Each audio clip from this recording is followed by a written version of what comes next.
riqueza extraordinária de João Fernandes Vieira. Eu relato, por exemplo, deste livro que eu escrevi sobre a casa do morador ilustre, que é João Fernandes Vieira.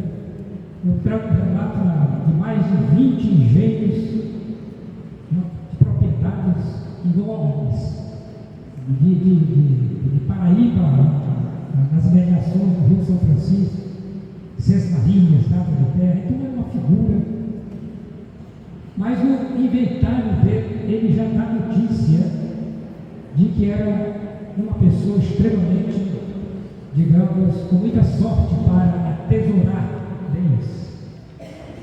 Por exemplo, os bens holandeses, que são muitos. Ele disse no testamento dele, numa determinada passagem, uma coisa curiosa.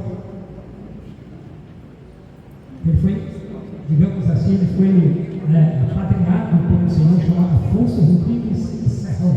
Ele diz no inventário dele: tenho na dita vila que herdei por doação e por direito, que se me dera todas as terras, e foros de casas, colarias e todas as pertenções que foram de Afonso Rodrigues Serrão e de sua mulher, Dona Isabel Ferreira, que tudo lhe pertencia. Então é uma coisa assim impressionante. Tem uma passagem também que sempre me chama a atenção no seu inventário, em que ele tinha aquele engenho famoso dos Brenãs, na base. Ele tinha ali aquele engenho que era enorme. Imagina naquele tempo, no século XVII, tinha 3 engenhos em verdade, um no outro. No engenho primeiro, no engenho de Santo Antônio, no engenho de São João da Vaza e aquele dos Brenãs. Pois no inventário dele, ele tem uma filha, eu acho que se chamava Madalena, e ele diz lá no determinado ponto que doa esta propriedade a esta filha com 300 vacas leiteiras. Era realmente uma figura impressionante. Muito bem. Nos dias imediatos, a invasão holandesa que nos referimos aqui, em 15 de fevereiro de 1630, quando lá quase 3.000 soldados holandeses tomaram a cidade, já ao cair da tarde, há registros que confirmam a participação do jovem Vieira nos primeiros atos de resistência aos invasores holandeses dos confrontos ocorridos no Forte de São João, sob o comando de Matias de Albuquerque. Após exercer várias atividades no comércio, inclusive como dirigente de seus próprios negócios, Vieira estabeleceu amizade com o holandês Jacob Stackover, integrante do Conselho Político do governo holandês e proprietário de engenhos. Aqui também eu assinalo uma curiosidade. Esta amizade dele, que muitos dizem: Vieira era amigo dos holandeses e tal, não sei o quê. Como se ele, logo depois, passasse a ser, digamos, aquele que vai coordenar a insurreição contra os holandeses, e que foi uma guerra de guerrilhas virulenta, uma duração de 10 anos, tivesse que dizer: olha, eu estou organizando aqui um movimento para acabar com vocês. Primeiro ele tinha que negociar com aquela gente. Esse Stackover era riquíssimo, e em determinado momento, é uma curiosidade aqui, não é? Esse Stackover volta e deixa a mulher com filhos aqui, deixa toda a propriedade para João Fernandes Vieira. E a curiosidade que eu chamo a atenção é que o João Fernandes Vieira cuidou muito bem, não só das propriedades, mas também da mulher e dos filhos. No entanto, a partir dessa fase de sua vida, quando ele já passara a ser reconhecido como um homem rico, começaram a correr informações desencontradas e até desairosas sobre suas origens. Eu relato aqui e no livro que eu escrevi sobre a casa e o morador ilustre, que é ele, alguns episódios também curiosos que dão a medida exata do tipo de censura e de discriminação racial, preconceito contra João Fernandes Vieira, que era, na verdade, um tipo mulato. Só para dar uma ideia,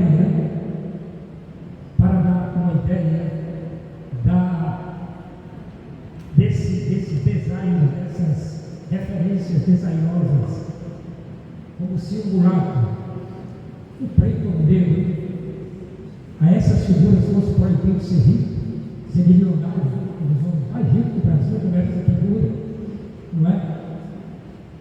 Então, certo modo, os reproches surgem com mais força. E tem um livro curiosíssimo, um autor estrangeiro, Pierre Moreau, que escreveu juntamente com outro francês, Romain Barre, um livro curiosíssimo, que é um testemunho de época, em que ele diz o seguinte: ele disse, ele traz aqui um perfil, alegando que os dirigentes holandeses eram simpáticos aos pernambucanos, aos portugueses, não eram tão assim. Aí escreve: eram muito bem portugueses, pernambucanos, eram muito bem recebidos, entre outros, inclusive, João Fernandes Vieira. E acrescenta: mulato de nascimento, escravo liberto, homem inteligente e sutil.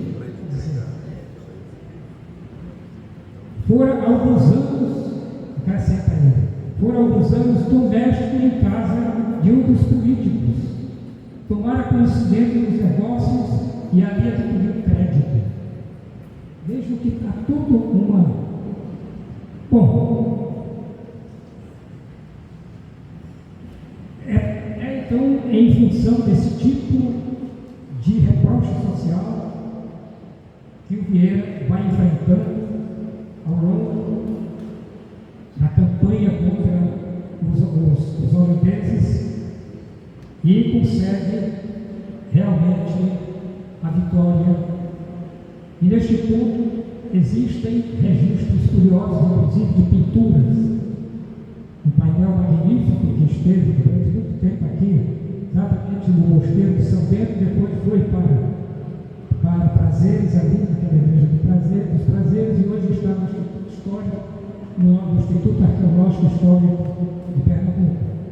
Neste painel, dizem que foi contratado pelo próprio Vieira para ser pintado, ele aparece naquelas campanhas extraordinárias dos Guararapes, não é? De papocas e guararapes. E há outro dado curioso sobre esse problema do reproche. Vieira tinha nos seus domínios, nas suas propriedades, cerca de 3.000 escravos.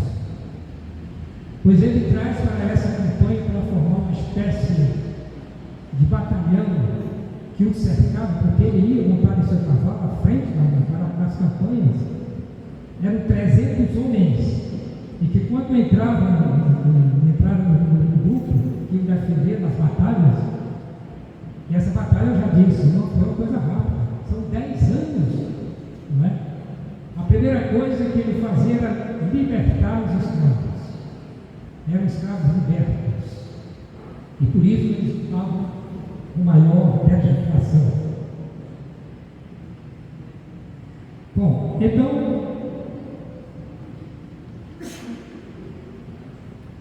o movimento na insurreição pernambucana, eu tenho mais algumas considerações aqui, mas a maioria dos senhores deve conhecer esses detalhes e eu estou passando por branco para me situar aqui num detalhe que eu também considero de relevância para a memória, que é o seguinte, este homem tão importante para a nossa história, para a história de Pernambuco, para o Brasil, para Pernambuco, para Olinda, passou, e é isso que eu vou relatar em breves detalhes, 2 séculos, praticamente 2 séculos, com seus restos mortais sem ninguém saber onde estava, como se fosse um indigente. Olha, 2 séculos, olha, é muito tempo. Então ninguém sabia onde afinal estavam os restos mortais dessa figura. E foi exatamente em 1864, e isso tem a ver com uma parte histórica que está colocada no frontal da casa, que é de 1865, que o Instituto Arqueológico, preocupado com uma anterior recomendação, inclusive de Dom Pedro II, que Dom Pedro II sabia quem era João Fernandes Vieira, e reclamava que na frente da casa dele deveria ter uma placa, uma coisa assim.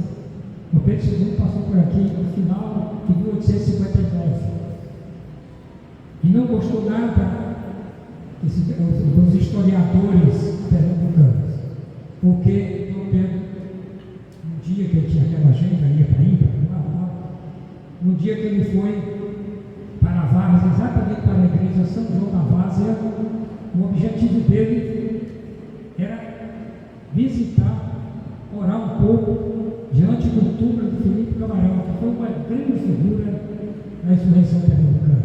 Era uma figura extraordinária que morreu logo e foi enterrado ali naquela igreja. O imperador sabia.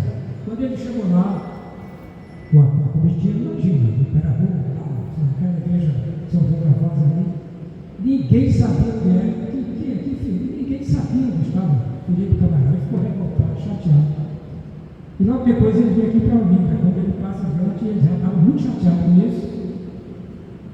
E então, isso está na memória dele. Bom, então voltando para os restos mortais. No ano anterior, o Instituto Histórico Pernambuco se forma uma comissão destinada a localizar os restos mortais de João Fernandes Vieira.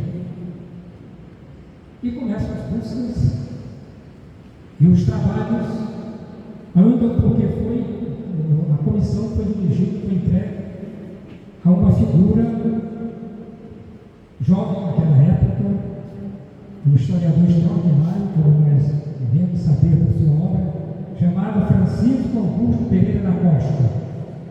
Ele foi quem dirigiu essa comissão. E depois de muitas peregrinações, inclusive andando por Funchal, Portugal, por esses templos de Olinda, por esses mosteiros, etc., ninguém localizava, ninguém sabia onde estavam os restos mortais de João Fernandes Vieira. Mas finalmente, por volta de 1886, demorou muito tempo, então, o jovem historiador Pereira da Costa, lendo um desses livros raros de Portugal, o livro se chama Memórias Históricas dos Ilustríssimos Arcebispos, bispos e escritores portugueses da Ordem de Nossa Senhora do Carmo. Este mosteiro do Carmo aqui, de autoria de Frei Manuel de Sá. Então ele leu a página 38, o seguinte,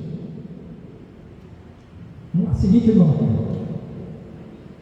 na capela mor da sua igreja, da Nossa Senhora do Carmo, da parte do Evangelho, descansam em humilde sepultura as cinzas daquele grande herói restaurador do belo estado de Pernambuco, João Fernandes Vieira.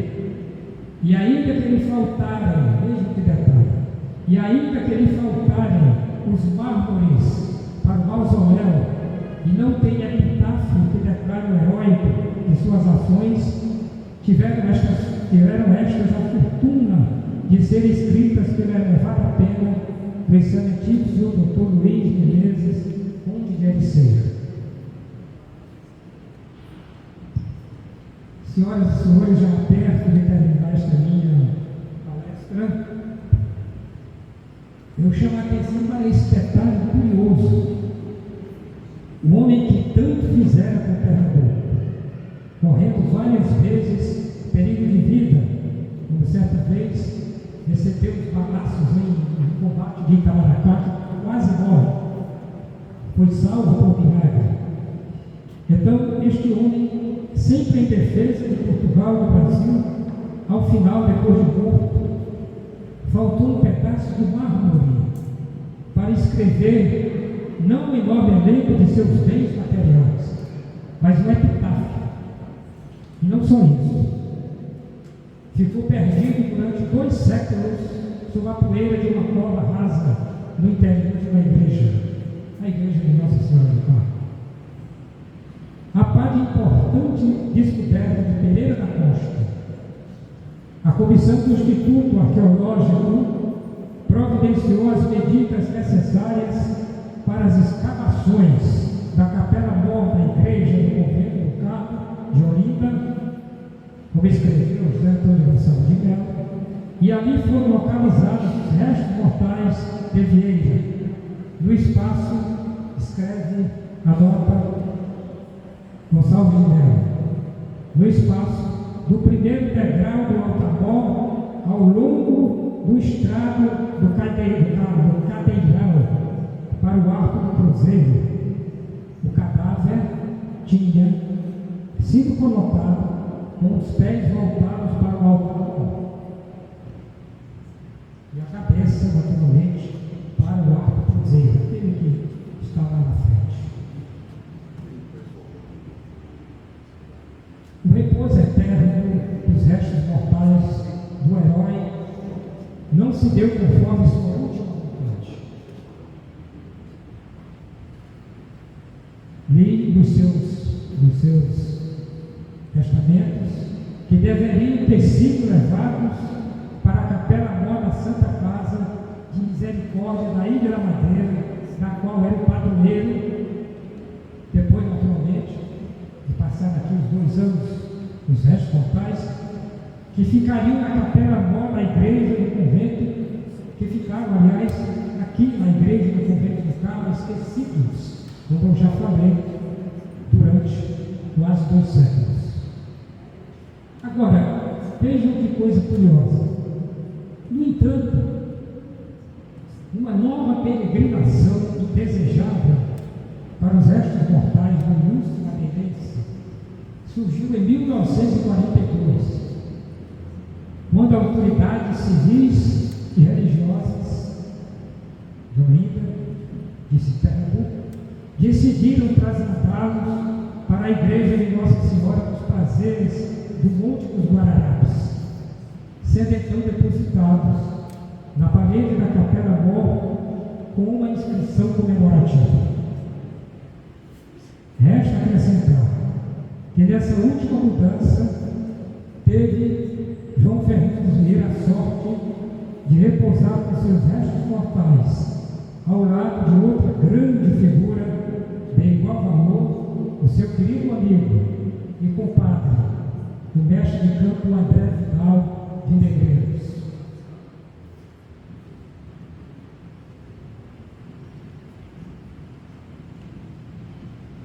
Este episódio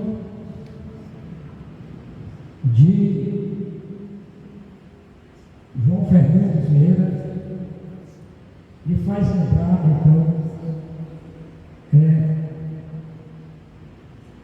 uma coisa curiosa também, que eu agora vou acrescentar aqui uma reflexão. Primeiro porque isto me toca, de certo modo, eu sou morador da casa. Tem também, assim, digamos, uma responsabilidade de preservá-la, como já o faço desde 2016. Aqui o Lucílio Varejão esteve presente no dia, nosso querido Lucílio Varejão, que sempre lembra do seu pai também, uma figura que eu não consigo esquecer. Então, esteve no dia que nós abrimos a casa, começamos a restaurar e recolocamos a placa comemorativa que diz que ali viveu João Fernandes Vieira, colocada em 1865, veja que detalhe, colocada como uma festa pública, uma banda não como esta, mas uma banda tocando ali na frente da casa, numa data comemorativa, para colocar a placa, e tiveram cuidado de ir ao cartório lavrar uma escritura pública, que passou a ser incorporada à própria escritura da casa. E que eu, quando comprei a casa, por um descuido do tabelião, a escritura não foi transcrita, acho que ele achou que eu estava de acordo para economizar alguns reais. Mas eu vou voltar a incorporar a escritura antiga, que está no livro do juízo da casa. A própria escritura que faz parte da memória da casa. Foi assim que aconteceu naquela época. Placa colocada, é o primeiro tombo de Pernambuco. Tombo desse sentido que nós falamos de tombos históricos, né? Do Ifão e tal. O segundo é lá em Casa Forte, a famosa Casa Forte. Pois bem, então eu espero que as ações concretas, no sentido de apagar da casa a imagem do seu morador ilustre, porque esta placa foi retirada durante décadas e levada para o Instituto Histórico. Quando eu comprei, participei com nossos colegas do Instituto de uma palavra, entre aspas, de uma vaca, não era nem vaquinha, porque foi gorda a vaca, para restaurar a placa original, não é? Então, as ações concretas no sentido de apagar da casa a imagem do seu morador ilustre, o Vieira, não são poucas. Ainda em 12 de março de 2017, data comemorativa da fundação da cidade de Olinda, o seu atual morador e proprietário tomou a iniciativa de recolocar, após ter sido restaurado, por gestões do secretário perpétuo do Instituto Arqueológico, Reinaldo Carneiro Leão. Eu adoro essa expressão, secretário perpétuo. Então, a placa foi recolocada no lugar, a mesma placa de 1865. Daí cabe, é este apelo que eu faço às gerações futuras, atuais e futuras, e também se estende até a meus familiares, que já sabem disso, que na cidade se lembrar, por exemplo, do gesto daquele imperador, o jovem imperador Alexandre, o Grande, que na cidade de Tebas, naquele ano que eu falei há pouco, 335 a.C., preservou da destruição a casa do poeta Píndaro, grande lírico grego. Espero então que a casa de João Fernandes Vieira, herói brasileiro, continue a ser preservada ao longo dos séculos, porque assim se inscreve